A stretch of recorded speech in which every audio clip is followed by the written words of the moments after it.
Morning, guys. I know I told you the next video I had would be the Chief, which it is annual.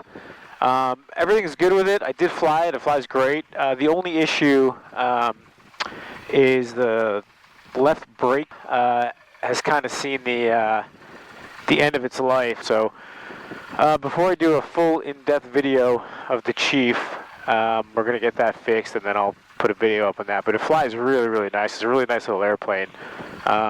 I only flew it for about a half an hour post-annual.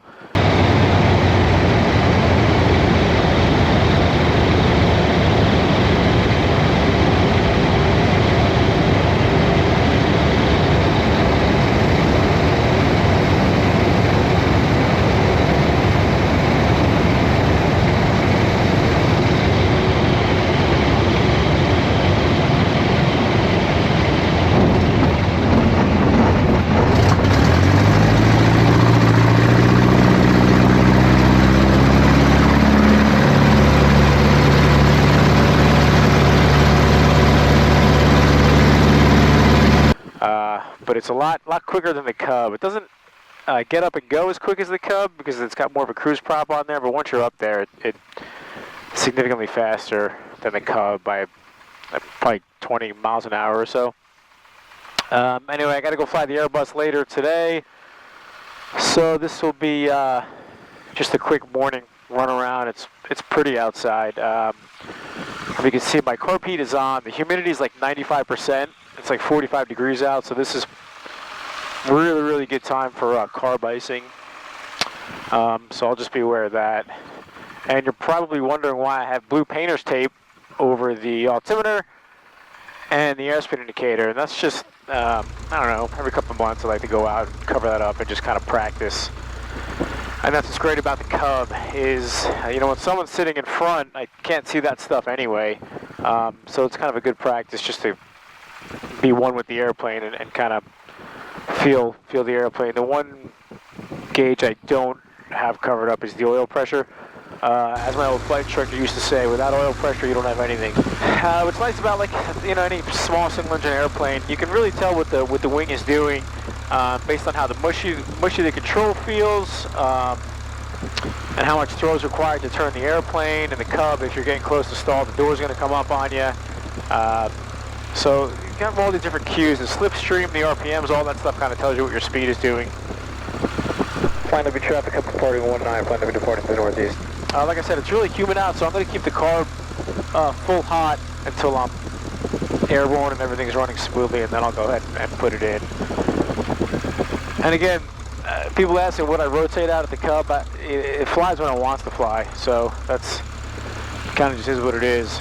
Again, I hold the stick back on a 5 count. 1, 2, 3, 4, 5. Release the back pressure. The tail's going to come up when it wants to, and then feels like it wants to fly. So a little back pressure, and there we go.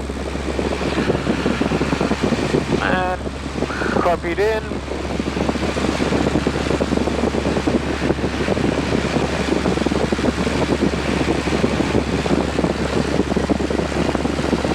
Probably my last flight for the year.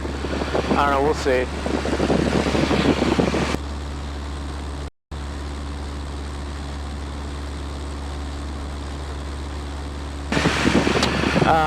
I did cover the altimeter, which is kind of unnecessary, but I do have my altimeter on ForeFlight to make sure I'm legal and stay far enough from any person, structure, or man-made object, and to keep myself out of trouble.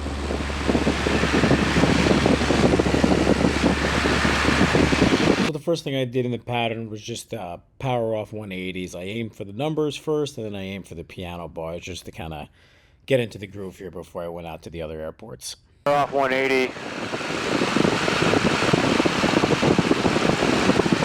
We'll see how close I can get to hitting the numbers without adding any power.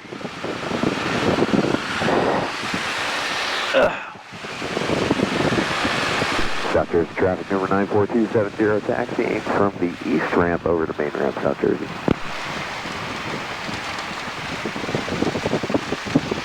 Flight W traffic, I was base the final 19, Flight W. And again, between the slipstream, the engine noise, and how much back pressure, what the stick's telling you, that should give you a pretty good indication of what the airspeed's doing. I say airspeed. More importantly, it's also wing loading, because remember, an airplane could stall at any airspeed. Might have to 3-point it. I should be able to put it right down on the numbers. Actually, just a wee bit fast, but this will work out perfectly. There you go. So again, this is why you do this stuff. Not only is it like a ton of fun, but it's good practice for, you know, that rare occasion that you lose your altimeter, you lose your airspeed indicator.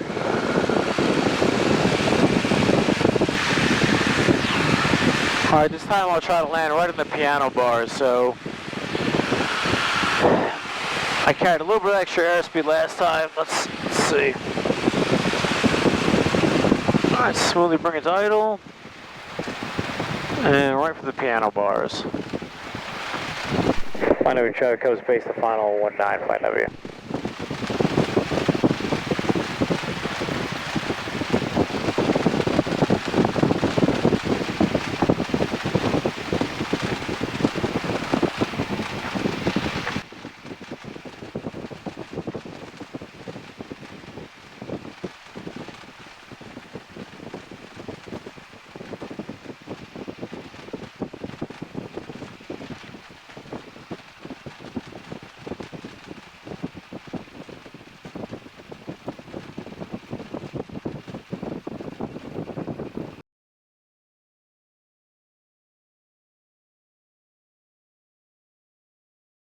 It's like 45 degrees, I think, so it's not too cold.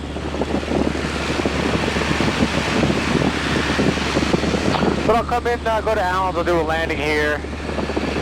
And again, just one of those things that you don't have airspeed indicator, right? So there's other cues that you want to look for, like slipstream, flight control feel, how pushy the controls, if the door starts coming up on the cub, all that stuff.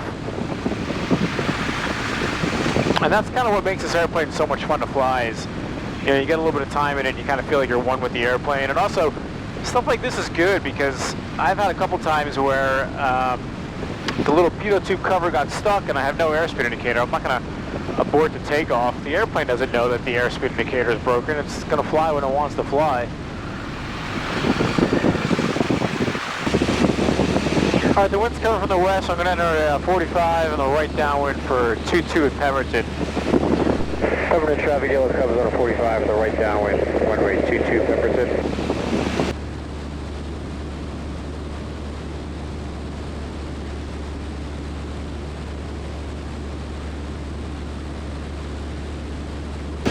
And this is one of those airports, you know, the airport's been around for a while, but there's a couple grumpy neighbors, so this one I kind of like to come in high, slip it in, power idle, not bother the neighbors, and then climb out pretty steeply to avoid waking up the neighbors.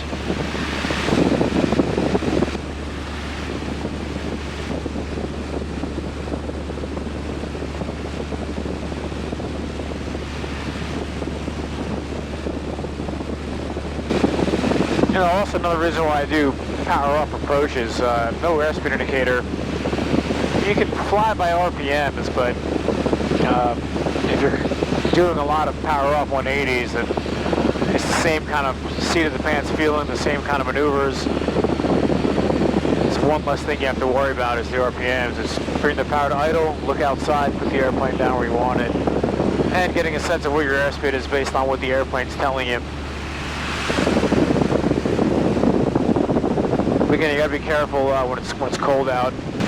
But if you know, you don't like what's happening and you go full throttle a little too quickly, the engine's gonna quit on you. It doesn't have an accelerator pump, so just something to look out for. And again, I'm sensing my airspeed based on mostly here on back pressure, and when I turn the airplane, you know, see how much it's turning based on the input that I have. So I feel like I'm a little fast here. But again, it's a Cub, right? You just slip it, you shouldn't have any issues at all.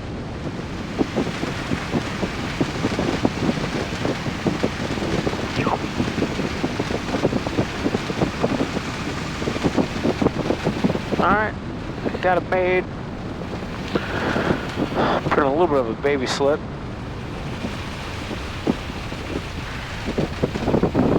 I'll 3-point it.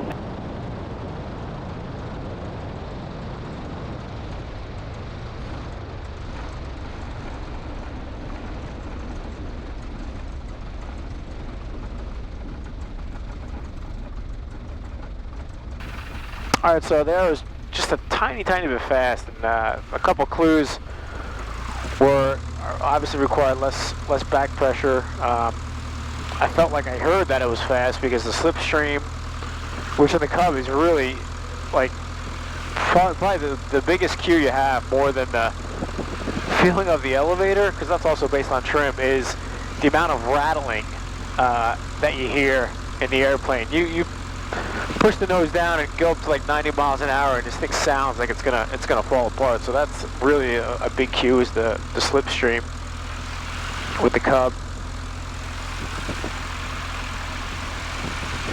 And these are just kind of things you learn flying it.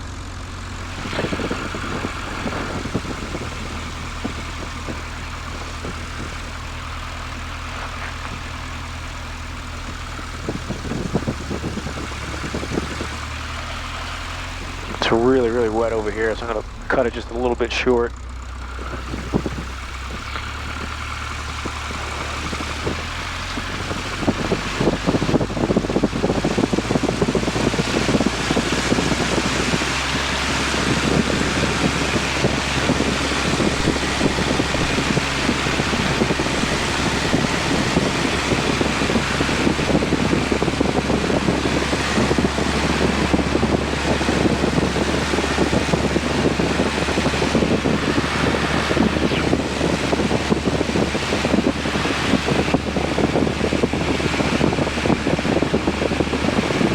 I'm going to keep it over the field here until I can get enough altitude, or something happens, I put it right back down.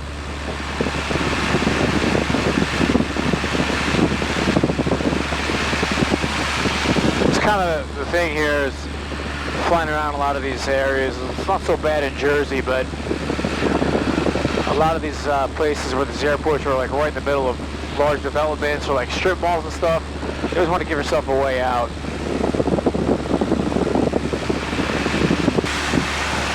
And I went over to Red Wing to do some stuff there, and between a ton of standing water and a lot of deer, I made it just a real quick visit there. Looks like there's a ton of standing water on the runway, so I don't quite know if I'm actually gonna put it down there. Maybe let's do a touch and go, take a look. See all that standing water in this field here. It's pretty much the runway, it looks like. Alright, so I'm really fast here. But better fast than slow. And in order to fix that, just put it in a little bit of a slip. There you go. Just do a little bit of a touch, and then I'm out of here because it's really wet. There you go. And you really felt the drag there. Saw that water standing there. We've had a lot of rain the past couple days. Maybe I'll come in the other runway, take a look.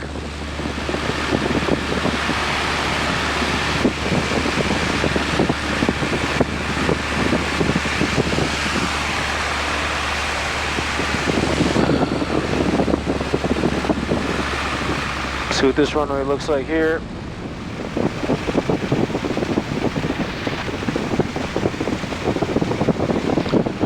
Clear out the deer. There's a ton of deer here, so before I come around this runway, you got to clear it out.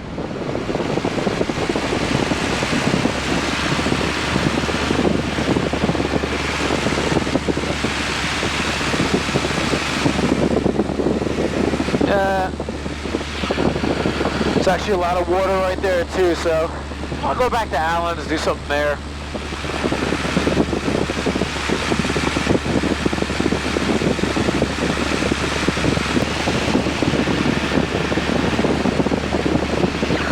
Alright, so again, you know, the whole point of this exercise is getting familiar with getting a real seat of the pants feeling with the airplane. And again, the heavier, the more complex the airplane is, the trickier it becomes. And you don't have to necessarily do this, but doing this, I think, will help you in other airplanes, because it kind of gets your head outside and gets you in touch with feeling what the airplane's doing, so seeing how much back pressure is required without just relying on numbers. Because, you know, when you fly something like the Airbus at work, you know, you can't take off until you get a printout of all these different numbers, you know, V1 speed, VR, V2, acceleration altitude, center of gravity percentage that you got to set on the trim. So everything is done by the numbers. Final approach speeds on the numbers, which is good, right? It's a pretty high performance airplane. But airplanes like this, yeah, the numbers are out there, like stall speed and all that. But to get the most out of this, and I think to become a better pilot, fly around by just looking outside and not relying so much on speed, you know, what the airspeed's telling you. Or flying patterns, you know, being the number is 1,000 feet, base 600 feet, final 300 feet. Those are good when you're first starting out, but eventually you want to be able to hit those numbers without looking at the airspeed indicator or the altimeter. You want to fly the pattern at those altitudes, but you want to do it based on sight, picture, and feel, not looking at the altimeter, if that makes sense. And I'm not saying you fly around with these covered all the time, but, you know, you're at 1,000 feet, pattern altitude, try not to look at the altimeter. Roll out on base and peek at it and see what it's doing. See if you're high or you're low, so you get a feel for that. And again, I do this because there's been many times where, for whatever reason, the altimeter got stuck, or the airspeed, the little pitot tube cover got stuck, and I'm not going to roll down the runway and reject the takeoff for something that really shouldn't have much of an effect. It has zero effect on how the airplane flies. It's how you perceive the airplane's going to fly.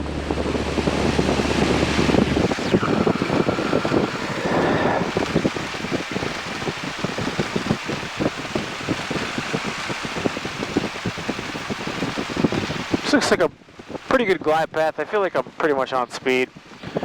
And once I got it made, powered idle, and then I'll put it in a slip.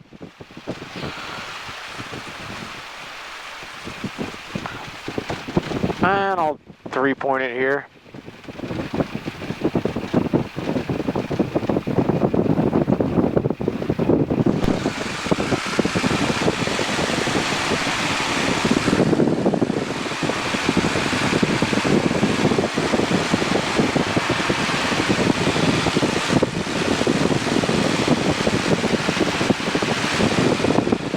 Alright, again, don't go out in your airplane and cover all the instruments up and then go flying around. Go up with an instructor who is comfortable doing it.